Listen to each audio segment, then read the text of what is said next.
Okay, so I'm here somewhere in the. Oh yeah, that's right, in the beautiful place. Which this reminds me of a. Now that I come to think of it, of a place from Winstill that I think exists. So yeah, I mean, again, these keepers' behavior doesn't really make sense in terms of their personalities, but I guess they're afraid of me, so they're just trying to murder me constantly. I mean, you know, 5,500.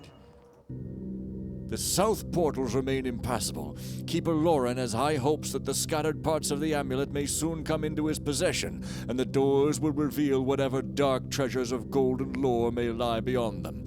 I have no doubt a man as great as Lauren will see this success actualized. If he can accomplish it before Keeper Orland's visit, the Dark Watch Sanctuary will become a hive of activity. What the hell is the Dark Watch Sanctuary? Oh. So, Gaston the Red? Like, where is he? I don't know.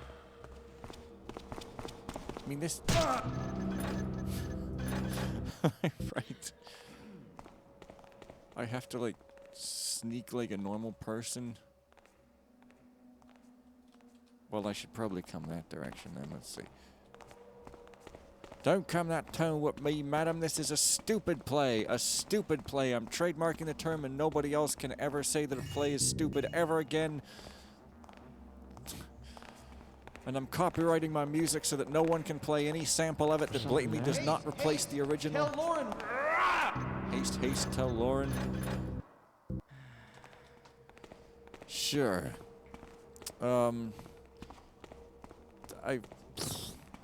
Forgetting what the hell I'm doing. I don't know. I'm doing other things with Thief recently, so like I forget what's happening in these fan missions. Whoop-de-day. Whoop-de-day. Oh, what? Oh, you can put them out. Not that it has a tremendous effect on anything whatsoever. It's just right by these moonlight windows, not to be confused with moonlight tuxedos. That's what you wear when you're like super attractive, you know, dark guy who like is like super stoic but not too brutal at the same time. Do you realize where you are? Yeah. I'll tell you where you are. You're in deep shit.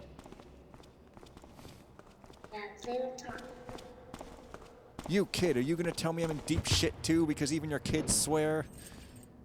South Grotto Gate Key. Well, that's unfortunate. She's got magic on both her hands. The interpreter. It's funny because nobody knew that they were going to do that twist with the interpreter in Thief Deadly Shadows, so slightly awkward, but dude, seriously. Sometimes I wonder if Lauren's Like this.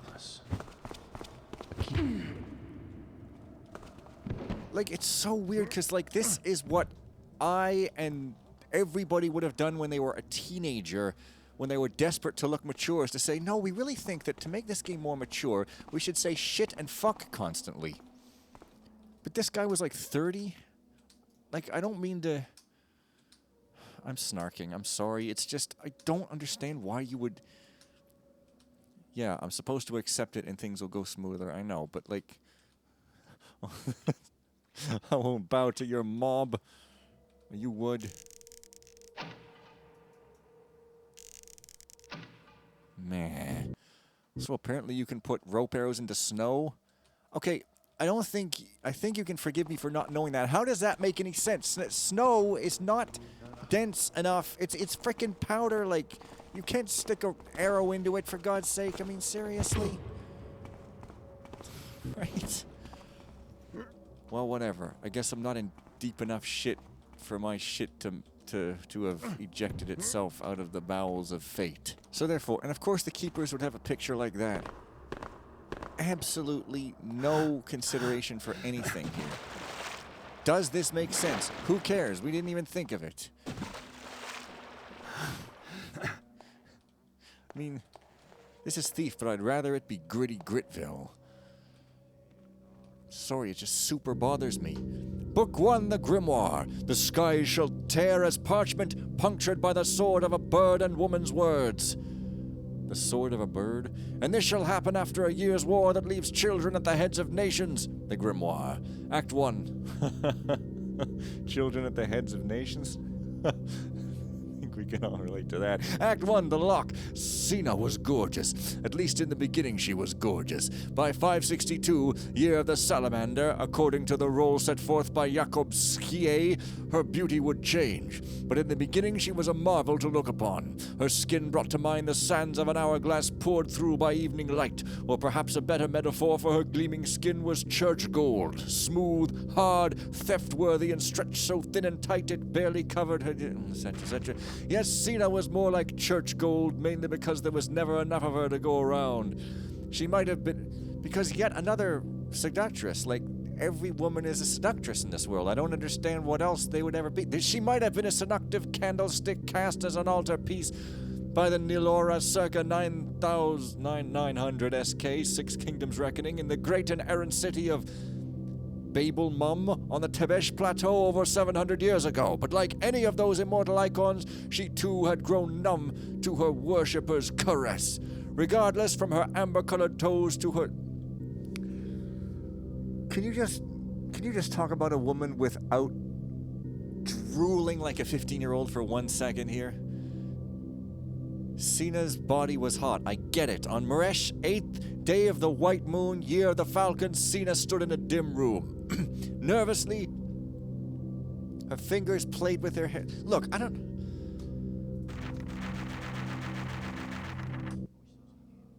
Fuck you.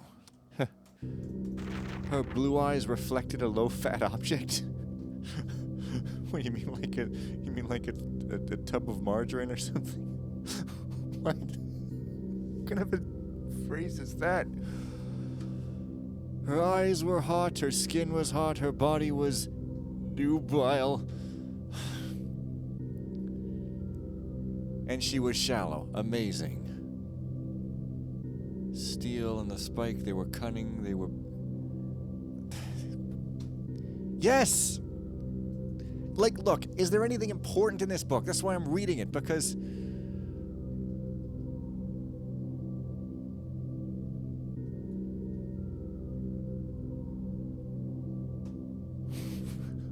Were they many-faceted?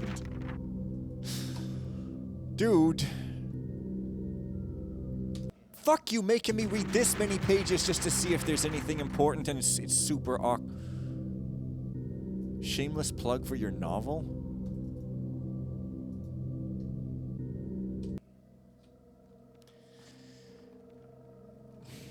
Well, I guess he's made a career out of it, so there's a market for this, so, like, good for him, really. But, like, I don't get it. Demonology by Heinrich Volge, Volume X, Chapter 1. From A to Z, demons by name and number defy our laws of mortality and morality. Morality is something not discussed in this tome. Hence, let us begin with demon physiology. Demons are immune to, among other things, cold, fire, poison, acid, and the effects of aging. They do not require air to breathe or food to eat. In fine, they can exist virtually anywhere, trapped or... In fine?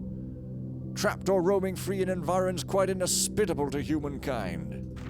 Certain elemental forces such as fire and ice actually increase a demon's power. Beware, they are clever enough to pretend that attacks composed of such elements are painful and will make great show of the agony they are going through. Beware, they will not fall to such attacks. Raging demons are the weakest sort. The mighty lords of the abyss are calm, clever, and cunning. They waste no energy on show of force or idle threats.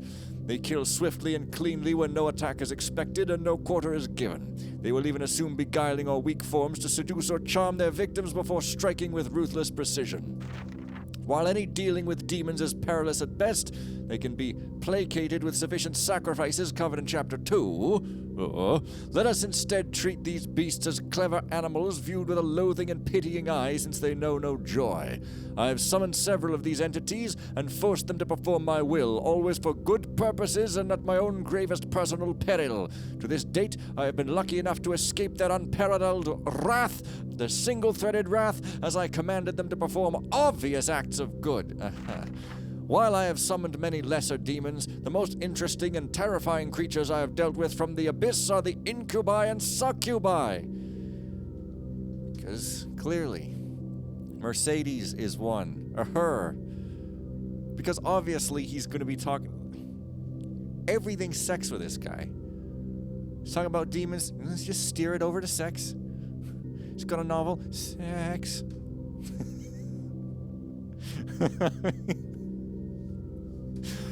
Relying on their stunning appearance, they seek to charm victims or summon lesser beasts to attack in their stead. They have a wide range of magical attacks, and though they may fall to a heavy onslaught of weaponry, the melee combatant would be better off running than sparring. The death of a succubus or incubus is a fiery inferno that consumes all living creatures in its wake. As we move into Chapter 2, I will begin to discuss sex. Anyway... The battle in the old industrial district continues to rage as the Hammers try to reclaim their rusting empire. Thieves have found the district in New Haven, unpatrolled by the City Watch. With so many vacant buildings and dark alleys, a labyrinth of crime and blood is just beginning to form. Orland wants us to increase our vigilance to ensure Dark Watch is not compromised. Oh, bop, oh, boppy. Some kind of backwards thing, anyway.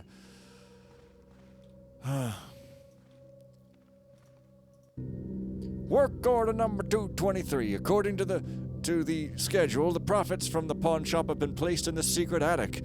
Keeper Caviglia's robe caught the railings of the high balcony, and she nearly fell to the bridge that leads to the Interpreter's Tower. Thankfully, we managed to prevent a terrible accident and carried her back to the Great Hall to be healed before the fire. We may need to install taller railings in the balcony. The secret attic? The high balcony? Well, I mean, I've been to an attic, and there's a secret, you know, non-attic. The opposite of an attic, a basement or cellar, you might say. I saw something. Wait. Don't get paid for jumping at nothing. You're not Mercedes, you're just somebody. Keeper with a full-on sword. Who's there? Yo, Dark, please. Maybe it was rats. Don't be an asshole. Okay, that's kind of cool. I saw it. Hey!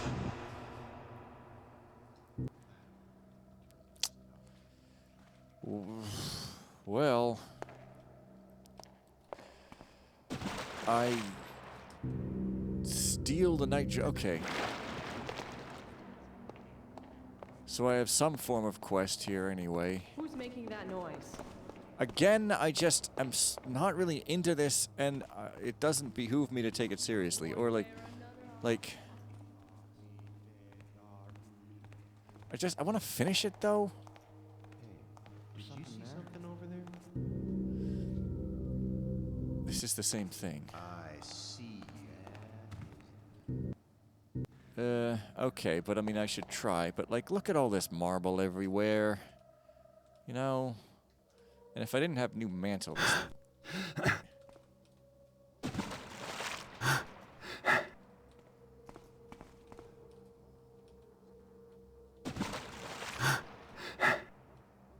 Okay. I mean, that's just annoying. Got 2 of these, so that's something. That was weird. Maybe it's just these old foundations settling. I'll settle. I wonder who's keeping things from us. I'll settle your foundation. Keeping things from keepers. Doesn't make sense. No, indeed. Your writing is spectacular. Oh, is this the bridge? Okay. Do I have any kind of... Even the skeleton key doesn't open it. Wow. Oh. What? What was that? The pawn shop key? No, that was... Whatever, I'll look at the footage. I'm not frickin' reloading. Look at this. Seriously?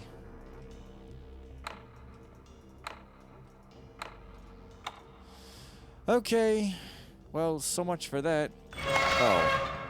See, I remembered these things unlock doors. Whoa. So the keepers have got to suck...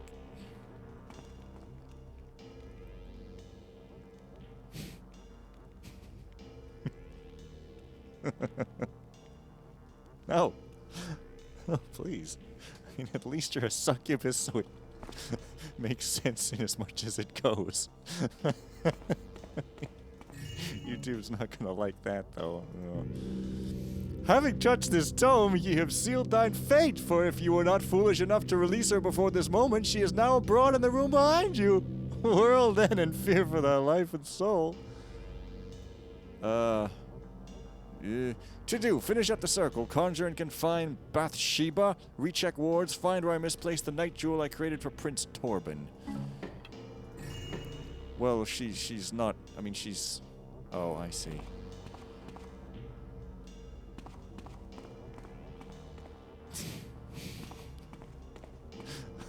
Okay.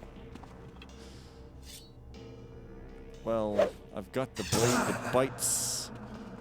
But, yeah, clearly this is not a good idea. You know, I'm not feeling this. I think I'm just gonna cut this episode short and try to gather myself or whatever. Like, this... I can't accept this, okay? Things will go smoothly if I do. I can't. This is stomping all over Thief by a guy who's clearly played it because he talks about Garrett and Victoria and all that.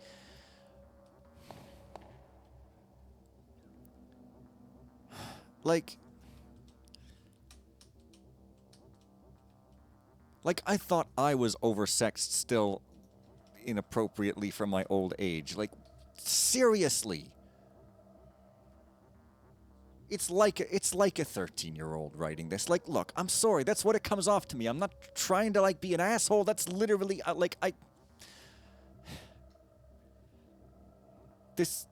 thumbs down this video if you like. I'm sorry. I'll see you next time.